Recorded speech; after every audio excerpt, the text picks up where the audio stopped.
नमस्कार। ये आकाशवाणी शिमला है।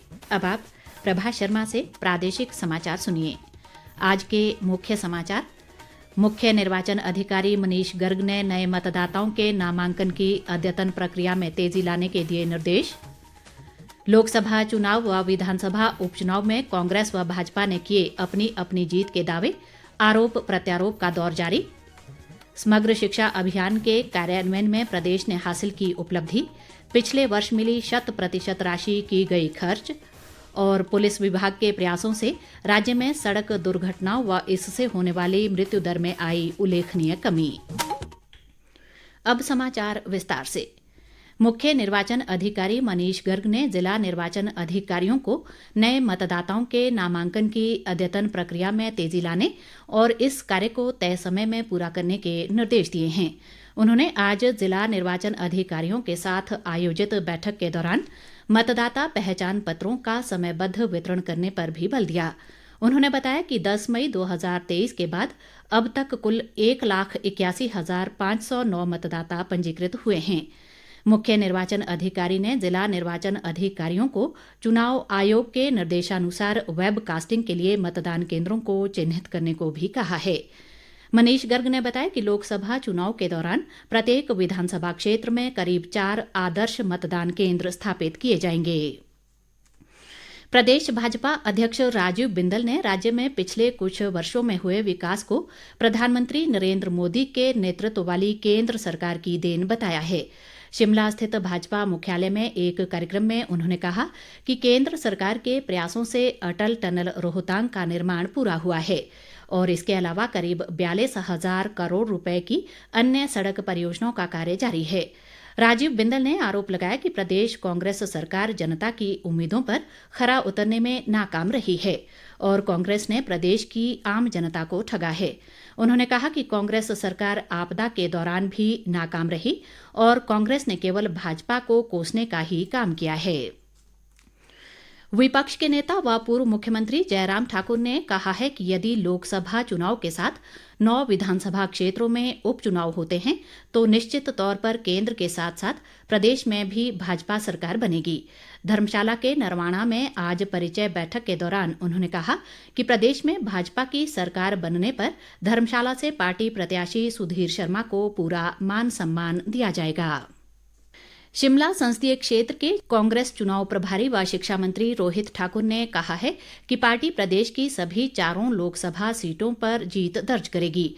शिमला में आज विधायकों व पूर्व विधायकों के साथ एक बैठक के दौरान उन्होंने कहा कि कांग्रेस पार्टी प्रदेश सरकार के 15 महीनों के विकास कार्यों को जनता के बीच ले जाएगी। रोहित ठाकुर ने कहा कि कांग्रेस सरकार अपनी चुनावी गारंटियों को पूरा करने की दिशा में निरंतर कार्य कर रही है। वहीं दूसरी ओर कांगड़ा संसदीय क्षेत्र से कांग्रेस प्रभारी व कृषि मंत्री चंद्र कुमार ने कहा है कि आने वाले चुनाव में कांग्रेस के बागी नेताओं को उनका असली चेहरा दिखाया जाएगा। धर्मशाला में पत्रकारों से बातचीत में उन्होंने कहा कि कांग्रेस पार्टी ने सुधीर शर्मा को लीडर बनाया, जबकि आज वे भाजपा में सेवा और नौकरी कर रहे हैं। कांग्रेस नेता व मुख्य संसदीय सचिव संजय अवस्थी ने आज शिमला में पार्टी के प्रदेश कार्यकारी अध्यक्ष का कार्यभार संभाल लिया है। इस अवसर पर उन्होंने कहा कि आगामी लोकसभा चुनाव और विधानसभा उपचुनाव में पार्टी की जीत के लिए कार्य करना उनकी प्राथमिकता रहेगी। उन्होंने कहा कि प्रदेश सरकार का कार्यकाल काफी उतार चढ़ाव वाला रहा है और आने वाले समय में भी सरकार व संगठन के बीच तालमेल बनाने का प्रयास किया जाएगा। कांग्रेस के वरिष्ठ नेता व उद्योग मंत्री हर्षवर्धन चौहान ने कहा है कि प्रदेश सरकार जनता से किए वायदों को पूरा करने की दिशा में काम कर रही है, लेकिन भाजपा ने इसमें बाधा डालने का काम किया है। शिमला में आज पत्रकारों से बातचीत में उन्होंने कहा कि प्रदेश सरकार के पास पूर्ण बहुमत है और सरकार अपना कार्यकाल पूरा करेगी। हर्षवर्धन चौहान ने कहा कि लोकसभा चुनाव और विधानसभा उपचुनाव कांग्रेस सरकार की 15 महीने की उपलब्धियों के आधार पर लड़े जाएंगे। उन्होंने बताया कि इस अवधि के दौरान लगभग 22,000 पद स्वीकृत किए गए हैं। प्रदेश उच्च न्यायालय में मुख्य संसदीय सचिव मामले पर आज सुनवाई हुई। दोनों पक्षों को सुनने के बाद मामले की अगली सुनवाई 22 अप्रैल को रखी गई है। न्यायाधीश न्यायमूर्ति विवेक सिंह ठाकुर और न्यायमूर्ति बीसी नेगी की खंडपीठ में अब इस मामले को लेकर 22 से 24 अप्रैल तक लगातार सुनवाई होगी। मुख्य संसदीय सचिवों की नियुक्तियों को लेकर कल्पना देवी ने याचिका दायर की है। इसके अलावा भाजपा के 12 विधायकों ने भी इन नियुक्तियों को लेकर हाईकोर्ट में याचिका दायर की है। प्रादेशिक समाचार आकाशवाणी शिमला से प्रसारित किए जा रहे हैं। प्रदेश ने पिछले वित्तीय वर्ष में समग्र शिक्षा अभियान के तहत केंद्र से मिले बजट की 100% राशि खर्च करने में सफलता हासिल की है। इस अभियान के तहत पिछले वर्ष 817 करोड़ 61 लाख रुपए खर्च हुए हैं। समग्र शिक्षा के परियोजना निदेशक राजेश शर्मा ने शिमला में एक पत्रकार सम्मेलन में बताया कि प्रदेश ने समग्र शिक्षा का बेहतर क्रियान्वयन किया है और केंद्रीय शिक्षा मंत्रालय ने भी इसके लिए हिमाचल प्रदेश की सराहना की है।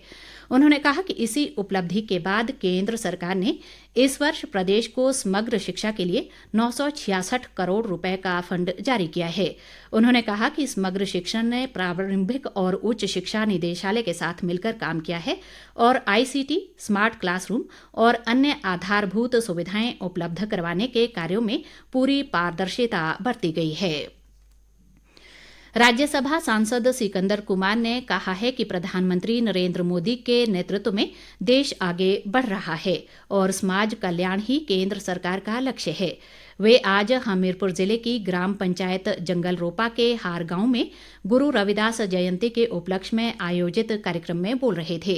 इस अवसर पर भाजपा नेता व पूर्व मंत्री वीरेंद्र कंवर और प्रदेश कौशल विकास निगम के पूर्व उपाध्यक्ष नवीन शर्मा भी मौजूद रहे। कार्यक्रम के दौरान पूर्व मंत्री वीरेंद्र कंवर ने लोकसभा चुनाव में भाजपा प्रत्याशी अनुराग ठाकुर को भारी बहुमत से विजयी बनाने का आह्वान किया। प्रदेश में पुलिस विभाग के प्रयासों से सड़क दुर्घटनाओं और इससे होने वाली मृत्यु दर में उल्लेखनीय कमी दर्ज की गई है। पुलिस महानिदेशक संजय कुंडू ने इस उपलब्धि के लिए विभाग के यातायात, पर्यटक और रेलवे विंग के प्रयासों की सराहना की है।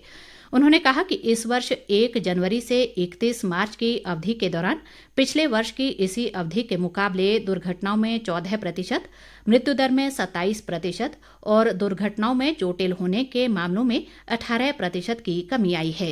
संजय कुंडू के अनुसार प्रदेश पुलिस सड़क सुरक्षा सुनिश्चित बनाने के लिए प्रतिबद्ध है और दुर्घटनाओं में कमी लाने के लिए विभाग के प्रयास जारी रहेंगे। कांगड़ा जिले में पिछले लोकसभा चुनावों में 60% से कम मतदान वाले केंद्रों के लिए विशेष अभियान चलाया जाएगा। जिला निर्वाचन अधिकारी व उपायुक्त हेमराज बैरवा ने बताया कि इस उद्देश्य से सभी सहायक निर्वाचन अधिकारियों को संबंधित मतदान केंद्रों का दौरा करने के निर्देश दिए गए हैं। उन्होंने कहा कि इन केंद्रों में मतदान प्रतिशतता बढ़ाने के लिए उपयुक्त कदम उठाने को कहा गया है। जिला निर्वाचन अधिकारी के अनुसार कांगड़ा जिले में स्वीप कार्यक्रम के तहत नई व पारंपरिक गतिविधियों के माध्यम से मतदाताओं को जागरूक करने पर विशेष ध्यान दिया जाएगा। प्रदेश भर में लोकसभा चुनाव के दौरान मतदाताओं को मतदान के प्रति जागरूक करने के लिए निर्वाचन विभाग के प्रयास लगातार जारी हैं। सोलन जिले में भी स्वीप कार्यक्रम के तहत मतदाताओं को अधिक से अधिक संख्या में मतदान के लिए प्रेरित किया जा रहा है। जिला निर्वाचन अधिकारी व उपायुक्त मनमोहन शर्मा ने बताया कि जिले में 100 वर्ष की आयु पार कर चुके 20 मतदाता भी लोकतंत्र की मजबूती के लिए अपनी सहभागिता सुनिश्चित करने को तैयार है। मौसम अनुकूल होते ही लाहौल स्पीति जिले में बर्फ पिघलने की रफ्तार तेज हो गई है। बर्फ पिघलने के कारण जिले में संपर्क सड़कों में भूस्खलन की घटनाएं सामने आ रही हैं। केलंग से हमारे जिला संवाददाता कुंदन लाल के अनुसार मनाली लेह मार्ग पर सिस्सू के समीप करीब 10 मीटर के हिस्से में सड़क धंस गई है। हालांकि सीमा सड़क संगठन द्वारा इस मार्ग पर वाहनों की आवाजाही बहाल रखी गई है और सड़क के दोनों ओर मशीनरी तैनात की गई है। शिमला जिला निर्वाचन अधिकारी व उपायुक्त अनुपम कश्यप ने सभी नोडल अधिकारियों को अपने कार्य संबंधी अंतिम कार्य योजना 5 दिन में पूरा करने के निर्देश दिए हैं। वे शिमला में सभी नोडल अधिकारियों के साथ लोकसभा चुनाव की तैयारियों को लेकर आयोजित बैठक की अध्यक्षता कर रहे थे।